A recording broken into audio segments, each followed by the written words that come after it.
You're too old to see Santa. Alrighty, little bit of background info. 1. I'm 20. 2. I'm Jewish. And 3. I work in a toy store at my local mall. So, the get your photo with Santa thing is right in front of the toy store at the mall I work at, which makes sense. Kids can look around while their parents wait in line, parents can look for present ideas while their kids wait in line, they can all come in together after getting their photos taken, etc. This happened today at around 11 AM. I've been working at the toy store and my boss let me know I can go on my break, so I do. I had about 30 minutes to kill and I wasn't particularly hungry, but when I walked by the Santa exhibit, I saw there was almost no lineup because it was a weekday in the middle of the day. Most kids are at school and most parents are working. So, since I'm an adult and don't celebrate Christmas, I thought a picture of me on Santa's lap would be a funny gift to give to my family on Hanukkah when I'm home. So I get in line. There's one family who currently has their kids seeing Santa, one kid in front of me, and not long after our entitled mother, entitled father, and their kids. They were all very lovely at first. We made a little bit of small talk while we waited. I asked their kids how excited they were to see Santa, etc. The family in front of me goes in, and in hindsight, I think the gears were starting to turn in the mother's head that I wasn't just an older sibling and was actually there for myself. The family in front of me leaves, I get to tell the patron saint of prostitutes,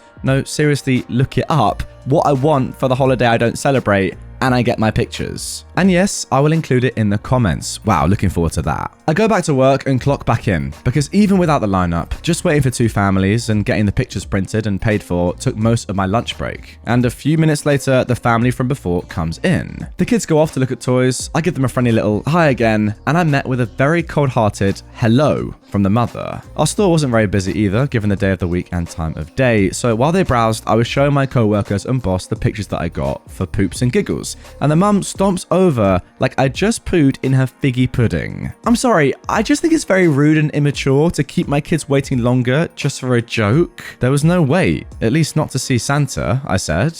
Ugh, you're too old to believe in this rubbish. Keep in mind, her kids were the only kids in the store and she was yelling. But I've never believed in it. I don't actually celebrate Christmas, I say, a little quieter because I'm actually capable of being courteous. Well, that's a whole other reason why you shouldn't have been there. You're ruining it for everyone else. Well, it doesn't really matter. Santa says I'm on the nice list and his word is law. I was very obviously screwing with them the whole time. It's a weird coping mechanism where I try to escape conflict by being funny. Well, God says you're gonna burn in hell, and then she says the F slur.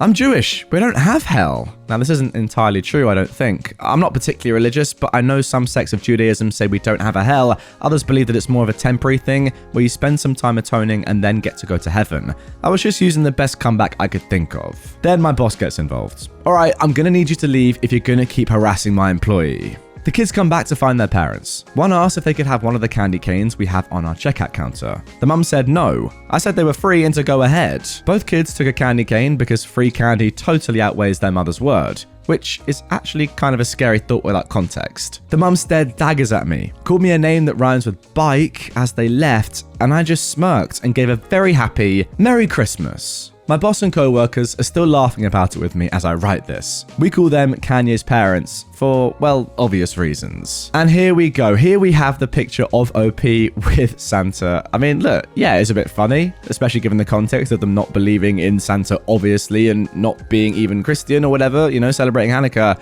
But still, like, there's no harm, is there? It's just a photo that probably took about 10 seconds, and that was it. I don't know why this entitled woman was getting so irate. Now for our next entitled parent story. My mum feels entitled to my inheritance money. She wants to use it to put a down payment on a house. I only found out about it 6 years later because I looked into a cabinet in our house and did some research. I am a 24-year-old woman, and I found out earlier this year that I was supposed to receive around $160,000 in inheritance money when my father passed away. I found out by looking into a cabinet in our house. I was compelled to do so because my mother acts rich or poor whenever it suits her and her other strange behavior. I found a letter that was addressed specifically to me from the life insurance company that had my inheritance. All I needed to do was submit some paperwork and they'd give me a check. I'm not sure how, but my mother somehow submitted documents for me and even cashed a check that was in my name. I'm also not sure why she felt entitled to it when she got $500,000 in inheritance herself. When I confronted her about it, she obviously did not take it well. She was very adamant that it's her money until I informed her that, after I found the documents, I called the life insurance company and received photocopies of the check, the submitted documents, and more. After I told her that, she tried negotiating with me, stating that she can give me $10,000 to start with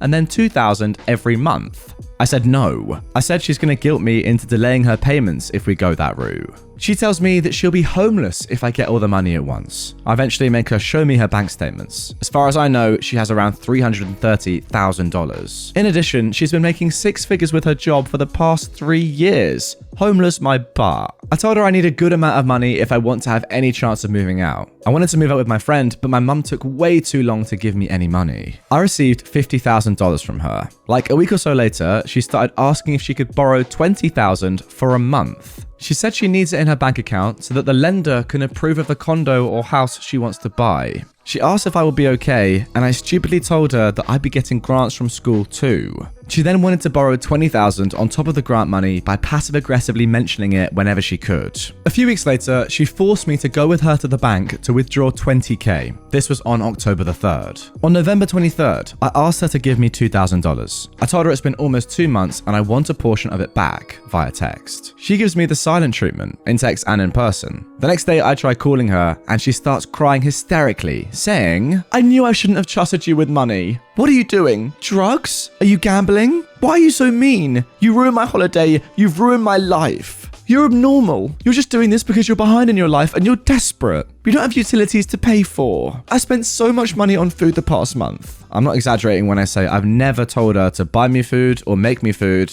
but she always uses it as a form of guilt. A couple of days later, we have a 4-hour argument. During this argument, I was so disgusted with her behavior that I told her that I want nothing to do with her. A couple of days after that, to my surprise, she comes into my room and asks me to hug her. She starts crying and says that she just suppresses my thoughts and feelings. She says she'll give me $500 now and then $500 on December 22nd. What the heck? I swallowed my anger for a couple of days, but then I could no longer hold it in. I wasn't giving her the silent treatment, but I wasn't looking at her or initiating any form of talking. She notices this and starts asking what's wrong. She goes, "It's the money, isn't it?" And then repeats the same thing she did last time. "Are you gambling? You have no utilities, etc." And again, she made it very clear that she wants to buy a condo or a house. I can't really remember which. I told her I'm mad at her because you told me you needed $20,000 for a month. It's been over 2 months and now you're still not giving it. So you lied. After this, she started acting like she was about to cry, and then she left the house. She then transferred another $500. I haven't talked to her since. It infuriates me that she thinks she's entitled to this money. Why do you need a house? You're getting old and you're single. Secondly, not only was this money only in your account in the first place because you committed fraud, but now I let you borrow money and you're going to treat it like it's an allowance? It's my money. Legally, get over it. You already got $500,000 before you took my money. Since I was 18, I've been working minimum wage jobs. She's made it so clear as day that she thinks her needs are way above mine. I don't have utilities, I don't have a career yet, so therefore I'm less important. Even if that is factually true, I'm your child and that money is legally mine. Also, I just want to share this example of her behavior that I just remembered. When I was 19, I was working at a tutoring place in addition to a restaurant while taking 16 units in college with no car. I was leaving the house one day to go get a haircut. My mum then asked me, "Where are you going?" I told her I'm going to get a haircut. She then says, verbatim, "Really? You're supposed to be using that money to help me." Like, that is how entitled she is. Oh my god. At this point, she received $660,000, while her child, a full-time student with 2 jobs and no car, is not important enough to use the money they just earned from their job to get a haircut. I'm so mad, and I just have a huge problem with getting this taken care of, because I hate making people uncomfortable. This is also why I usually cannot blindside a person by randomly bringing an issue up. I usually have to text them first, but I'm starting to think that's never a good idea. Ugh. Now with this story, I feel like I could get into the technicalities of your relationship and say your mum shouldn't be doing this for X reason, you should let her do this for a reason, but you should be angry for this reason, etc, etc. But this is the simplicity of this story, right? She is frauded you out of money. It's as simple as that. Legally, that is your cash and she has stolen it from you. It doesn't matter what relation she is to you, that isn't her money. It's yours. She might as well be some random robber, some random stranger that's stolen that cash from you. That is in effect what she's done. So therefore, you're left with a couple of options. First of all, you try and, solve it amicably, which is kind of what you've tried to do. But clearly that's not really working. So I would suggest at this point, you have no other option. Go to law enforcement.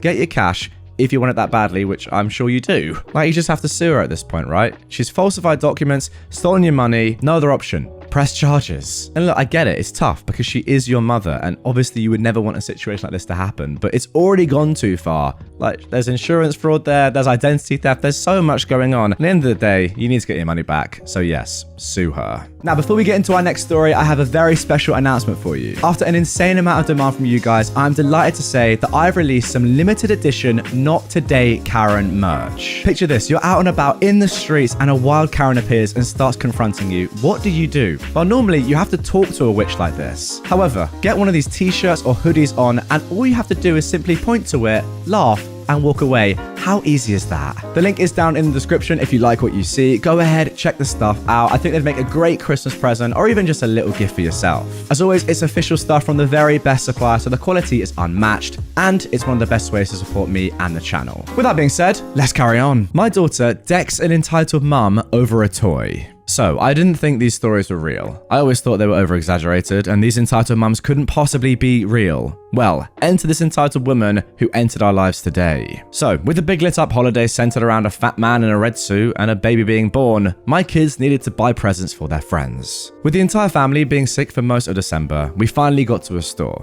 Now, I only took 3 of the 5 kids, as my wife took the other 2. One very important thing to point out is my 6-year-old son is mildly autistic. He's also a sponge when it comes to learning and is a grade ahead, but without stimulation, he can be a nightmare. We're still working on that. We told him no tablet, but that he could bring any toy he wanted, so he brought this puzzle cube. We were walking through the store, and I told my oldest, an 11-year-old girl, to watch her brother, as I had their 4-year-old brother. We were in the toy section when I hear my son scream. I turned to see my daughter wrenching the toy out of another kid's hands and yelling at him, "It's not yours, let go!" She eventually got the toy, and I got between them, and the kid started to hit me. I pushed him back a little bit and said very loudly, instant regret as my throat was still sore, "No hitting!" He then rushed past me and went after my daughter, who was still holding the cube. My daughter just pushed the kid down the aisle. At this point, other parents are starting to get involved. The kid came to swing at my daughter again, and she once again threw him to the ground. It was at this point the boy's entitled mother showed up, and instead of taking care of her demon spawn, she grabbed my daughter's hair. My daughter turned around quickly and hit her right in the stomach. This woman then tried to hit my daughter back, and my daughter ended up just punching her in the face.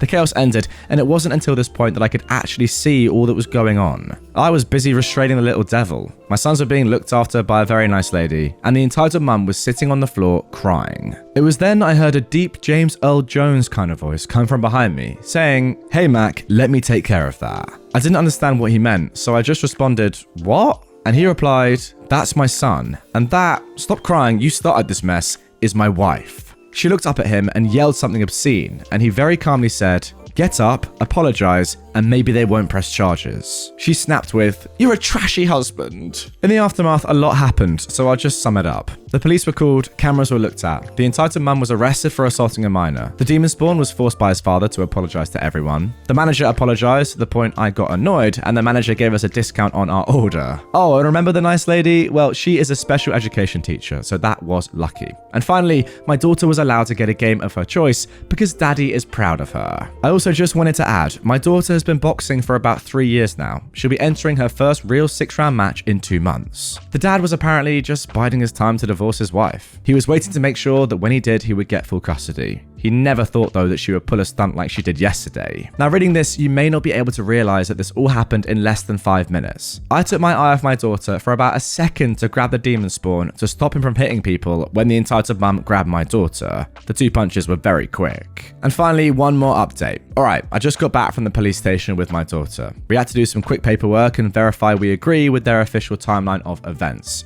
We were informed that we may have to testify in court. My attorney stated we could be forced to testify in this case, but we may not have to. So, the entitled mum is facing assaulting a minor and endangering the welfare of a child, both of which are felonies. She's also facing charges for resisting arrest, assaulting a police officer, vandalism, and there's one more charge that I can't remember the name of, but it's to deal with her lying to the police. I spoke with the father today, and he said that he is seeking counsel for divorce. He also offered to buy a new phone to replace my daughter's broken phone to avoid court fees. I don't know if there'll be another update, but my attorney said this case will go quickly because the entitled mum is facing felony charges. My daughter's fine, though the mark she has on her face has darkened. The doctor says not to worry about it. I'm very proud of her, not only for standing up for herself and her brother, but for showing restraint while doing it. After the second punch, she just stood there, ready to swing again. She also remained calm when the officers said they had to handcuff her till they found out who the aggressor was. My son, on the other hand, is not doing okay. The kid actually kicked my son and he had a bad cut in his leg, needing 4 stitches. It took us a while to realize it as he shut down during this time. As I said, a lot happened. And there we go. Can I just say, off the rip, props to your daughter for standing up for herself and her brother, as you said, because that is nuts. Like, if I was 11 years old and an entitled woman came after me, I don't know what I'd do. I don't think I'd have the, I don't want to say balls, but you know what I mean, to slap a woman in the face, punch, kick, whatever. I'd probably just cowered away at that age. So you know what? Fair play to her. That's nuts. You can literally tell at the end of the story, the husband is just so done, isn't he? Like, the fact that he's so calm when a situation like this is happening shows it's probably not the first time it's happening. And the fact that he literally addresses his wife while coming over in the first place to say, no, you shut up, you caused all of this. Brilliant to see. It does seem like he was definitely pining for a divorce and this was probably the final nail in the coffin. Or maybe he was actually just waiting for this to happen so he get custody, as you said. Anyway, guys, that is going to do it for this one. Really hope you enjoyed it. If you did and you want more Entitled Parents content right away, click the stuff that you can see on screen or in the description down below. And also, watch out for a very, very special Entitled Parents episode coming on Christmas Day, the 25th of December. Let me just tell you, you're not going to want to miss it.